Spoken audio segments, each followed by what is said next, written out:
Welcome to Straight Talk with Eugene Chan. With us is legendary Hong Kong footballer Mr. Kwok Ka-ming, captain of the Hong Kong team 40 times, including the famous win over Singapore in 1977, then head coach for more than 120 matches, guiding the team to the historic victory over China in 1985. As the first Hong Kong coach, formerly trained by both the England and Scottish Football Associations, he served as FIFA and Asia Football Confederation coaching instructor, shaping football education across Asia. He also spearheaded youth and football development at the Hong Kong Sports Institute for nearly 2 decades. In recognition of all this, he became the first footballer to be appointed Justice of Peace and to receive the 10 Outstanding Young Persons Award and the Hong Kong SAR's Bronze Bohemian Star Medal. He also received an MBE from the colonial government. Welcome to our show, Ka-ming. Thank you. What a great achievement you have had in the last 50 years, and that's the reason why we're having you here today. You know, Hong Kong football has always been one of the most popular sports in Hong Kong, and your name is synonymous with the rise, the pride, and what we call transformation of football in our city. So you're the best person for me to ask you, how do we make Hong Kong football great again? Maybe let's take a step down the memory lane. You started playing in 1968.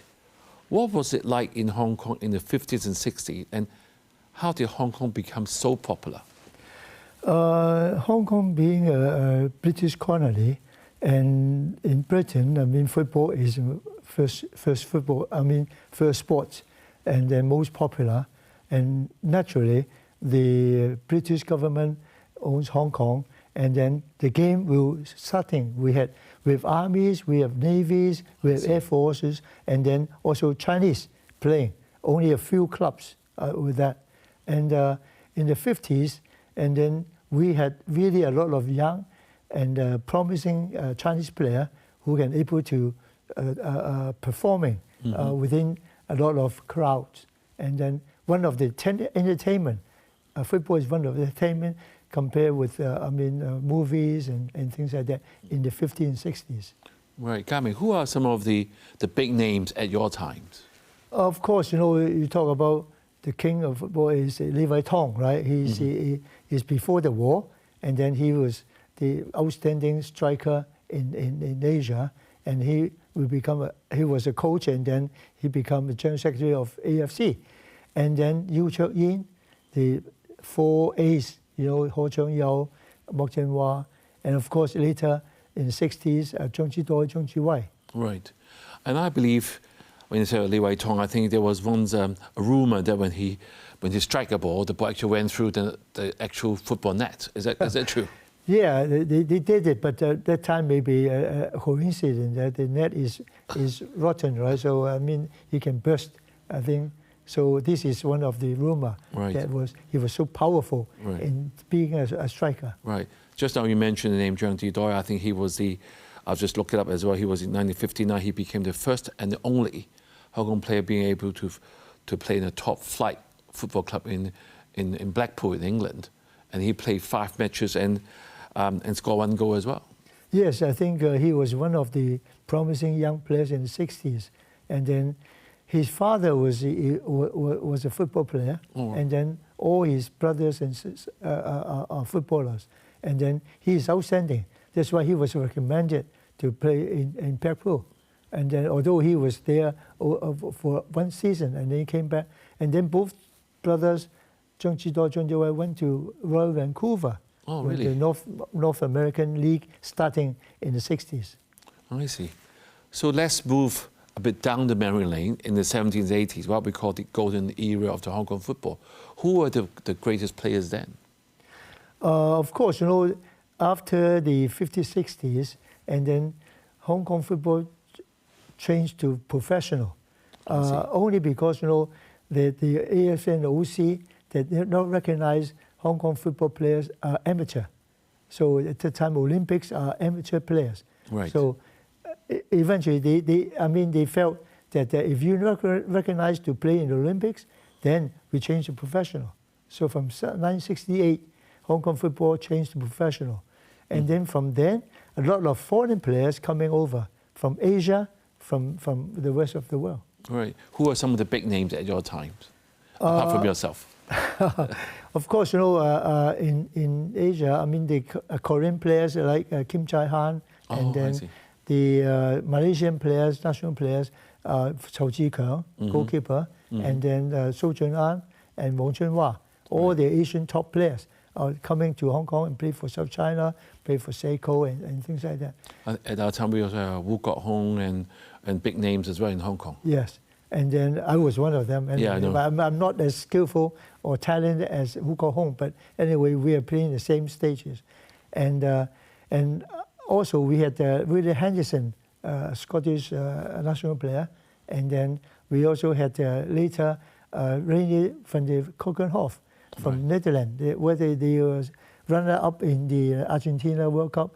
4 years later, he came to play Seiko, and then with Theo de Jong, a group of top Netherlands players played for Seiko in Hong Kong. So brings our players getting better. Right. Kaming, thank you for bringing up all the names. I'm sure the viewers like myself will have a lot of memories of the good old times. And as I said, I remember we have to go and queue for tickets. I know that people actually climb up the hill of the Hong Kong Government Stadium to watch football because they can't get in. There are also the dairy farm ice cream cones, and also the fried noodles and the soy sauce chicken leg. Also, there was time when a match between the China Motor Bus and South China was a huge match at that time. Can you share some memories? Yes, of course. We talk about Kowloon Bus. Kowloon Bus, yes. Is in Kowloon side, and South China is in Hong Kong side. Most of the clubs are in Hong Kong side with pitches, and the Kowloon field only hard court 7-a-side pitches. So, but Kowloon Motor Bus, the boss, Lui Shui Tuck, really interesting, and he was one of the president of the AFC, and then that time really create a lot of momentum in terms of football. People queuing up for football tickets, right. And every time they play, they're full house. Right. Kaming, there's one thing that we must mention today, apart from the 1977 victory in Singapore, over Singapore at that time, is the 1985 victory in Beijing for China. I think we won by 2-1, and actually there were riots after the actual match. Yeah. What happened then? As a player, I was playing in the 70s, and then we play in the World Cup qualifier. World Cup qualifier is one of the main international tournaments that Hong Kong is facing. And then that time when we play in Singapore in the one of the group, and then with Malaysia, Thailand, Indonesia, and then Singapore, and then we eventually beat Singapore. That was 48 years ago, and then we qualified for the second round, and then to play Kuwait, Iran, and South Korea. And although only one team qualified, so Iran went to Argentina's 1978 World Cup. Right. And then in the 80s, then I was retired, and then I joined. So that time the Jubilee Sports Center now is a sports institute.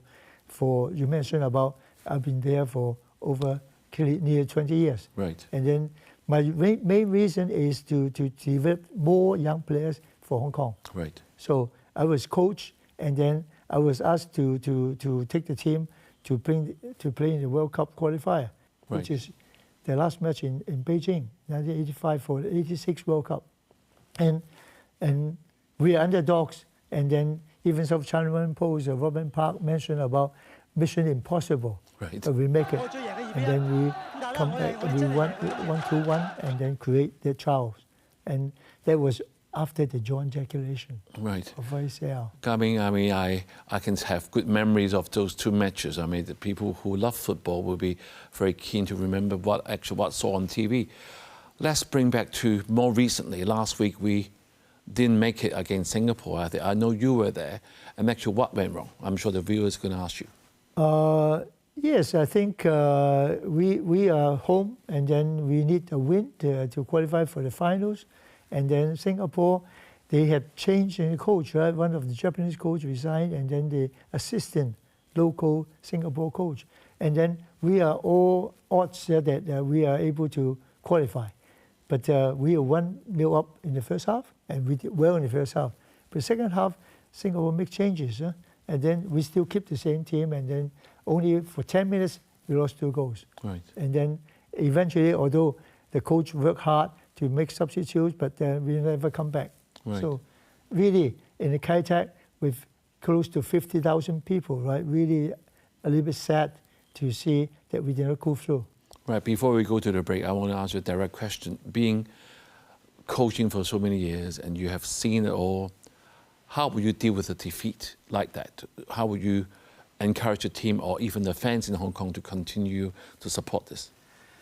Yes, I mean, history is history, right? The game is over, so we have to look forward.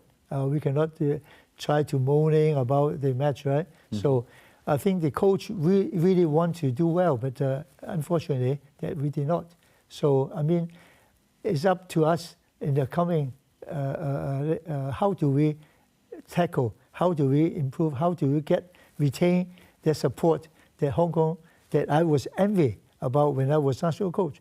And then I don't have that kind of support. But now, I think, hopefully, the new generation will come through. Right, time for a quick break now, and we'll be back with more Straight Talk.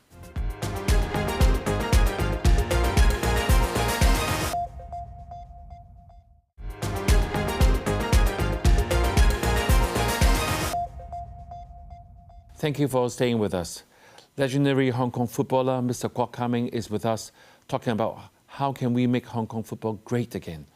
So Ka-ming, thank you for running us through the memory lane from the 50s, 60s, where we were really the king of football in Asia. And then we also mentioned about the great wins we have in 1985, even recent success, I have to say success for the Hong Kong team, although we're a little bit short of qualifying next round. We mentioned up to the 90s.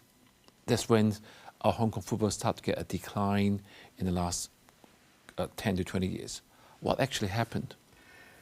As I mentioned about the football change to become professional, so a lot of investment from companies or whatever will be vital to developing the game. Although the government owns all the pitches and try to release to let the Hong Kong professional games continue, but Hong Kong football is always rely on economy, and then politically, I mean, knowing that in 1997 Hong Kong is going to change back to China, and then in the 90s, so difficult. A lot of investors will not really try to put into it. We don't know what's the future. Right. So that is one of the reasons that Hong Kong football is going down, because no investors to supporting the clubs. So, and also big firms are reluctant to support the clubs like Seiko, Jardines, and then Roydon, and then even and we're supposed to really developing for the future, but because of political and economical, so football really going down, and we cannot pay the players. So that's why one of the reasons. And also in the 90s, that the Japan, Korea professional football is growing, and then they try to get a lot of the top players, and then they can pay, and even China follow up. So with China, Korea, and Japan, difficult for Hong Kong to attract more top players to play in Hong Kong, because they can offer the other 3 big names in East Asia. We're getting all the top players. Right. So this is one of the reasons that our local players don't have a chance to play with or against the top of the world in the 80s. Mm-hmm. So that's why our local players are not as good as before. Right.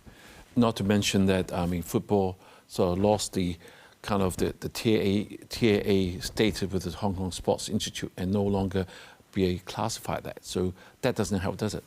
Yeah, of course. You know, Sports Institute have been there for 19 years, and then we create a lot of young players like Leslie Santos and all these good players that they all fulfill for the representative team. And but then the reason why, because they need results. But Hong Kong that time is difficult to get. Football is not easy compared to the other swimming, table tennis or fencing, right? So, I mean, it's not easy for football to excel, to achieving that the support from the Sports Institute and the government. So that's why we're moving back to the Hong Kong Football Association. But within the local association, then resources are difficult. So that's why that we cannot afford to have big players, big teams, and then creating the momentum what we had in the 60s and 70s. Right, I mean, being a football lover myself, I understand what has happened, and there's a reason why in recent years a lot of viewers may not have been watching as much football as we all used to before. But this sudden surge of fans, especially with the K-Tech opening, looking at like 40, 50,000 people chanting along with Hong Kong, we are Hong Kong, we're all very touched and we're very moved. What has happened suddenly that we have such a big energy sort of boost to the football world? What do you think? I was really angry about, because when I was the representative coach, and then I never had that kind of support. And then only when you win, oh, well done. But when you lose, they boo at you. Okay? Exactly. And now, and then with a group, smaller group of supporters who sings, from a few hundred now to a few thousand. And then that is creating the momentum, and also the establishment of the K-Tech, and then the environment. They can close the roof, and then they can enjoy the air conditioning, spectating. That is so much different. And a lot of Hong Kong citizens would like to go, I want to like to join. That's why these three matches have really had an impact that we just like watching in Europe, okay? The atmosphere, but never happened in Hong Kong. But now we have that kind of support. Why can't we do something more to keep them happy? Right. When will be the next match? It will be like India next year for the away match. And I know some of the fans actually flew with the Hong Kong team that has, I'm sure they've sort of never been unheard of before. So how would you suggest the football world to take advantage of such sort of cohesiveness and unity amongst the Hong Kong people towards football? I think with the present squad, I think a little bit age, which is over age. And then the next round, we will only maybe 18 months later to play for the World Cup qualifier again. Right. And also maybe the Asian game in Nagoya, okay, that under 23 teams. So in the meantime, I think it's better to aim for a group of younger players to develop. I'm sure that the fans will support our younger players, our under 23 team players, and also under 20. And we have a lot of potential there. So we hope that in the next half a year or a year, and then we create something more to let these young players come through. I'm sure the fans will support them. And then hopefully that we can host some of the invitation tournaments, right, in Hong Kong. Right. So they give them a chance, because there's no international matches after that. So we cannot empty for the whole 2026 and then waiting for seeing the World Cup in North America. Right. So I think it's good to aim for some youth tournaments, right, which is that nearby, and then or some of the Europe, and then hopefully that we can create and maintaining a lot of hopes for our fans that they continue to support the national team. Coming with the remaining part of the show, we want to sort of try to dissect what has happened in Hong Kong and how can we make Hong Kong football great again. You mentioned the young team, and for the upcoming development will be very crucial for the fans and also for Hong Kong's development. I'm sure with that the financial backers is going to look at and coming back as well, isn't it? Yes, at the moment, the Football Association is creating the clubs to have the elite youth tournament. And then we have 14 clubs who are aiming for under 18, under 16, under 14. These are the future players for Hong Kong. And then, but however, I think the level is not strong enough. The coaches need to be developed more, right, and then better. And then now, you see the game now, everybody play more or less the same. Passing. Instead of creating some of what I mentioned about Yu Chok Yin, Zhang Zhidoi, individual good players. We have to aim for some of the top players. Now, I mean, like Cristiano Ronaldo, Messi, and then now the young player from Barcelona, Yamai, right? These are we need to have some individual players in the team to create what we have done in the past. Right. But not the team, but individual first. And then the individual first can bring the team good results. Right. Coming another area that we must touch on today, I think you'll be the best person to tell us that with young players, they are faced with different choices. Either they have to study, they have to choose maybe a singing career or fencing, or that give them satisfaction and also financial stability. I read in the paper like 10 years ago, that's one thing I read, the best players will earn about under $20,000 a month. Some of the part-time players only get a few thousand, they have to work part-time. Is that still the case in Hong Kong? Can you expect a good player to have a reasonable living? I'm not asking for luxurious living, but in order to support their family, is it still possible? Yes, at the moment, I said the economy that counts a lot. And then if the players are not paying well, how can they will continue as a football career? But unfortunately, I think at the moment, we go north. And the clubs in the north are getting players from Hong Kong. So around 10 players now were playing in China. Right. And then the rules that one club had allowed one player as a local player. So they don't count as a foreign player. So that's why that we are around 10 players and playing in China. And then it's so close. And then the level is much higher and then competitive than in Hong Kong. So this is one of the opportunity if the players cannot stay in Hong Kong but also play in China. And then when the international days, they will come back. So we had, at the moment, a few of them are really in our first team are in China. So I think this is one of the prospects for the young player, and they pay better than in Hong Kong. Ka-ming, thank you very much for the journey of the past, present, and future. The message is that making Hong Kong football great again is not a dream, but a choice. Our choice to invest, to believe, and to rebuild with vision and courage. Let's rediscover our spirit, support our players, and start dreaming big again. Thank you for joining us on Straight Talk, and have a good evening.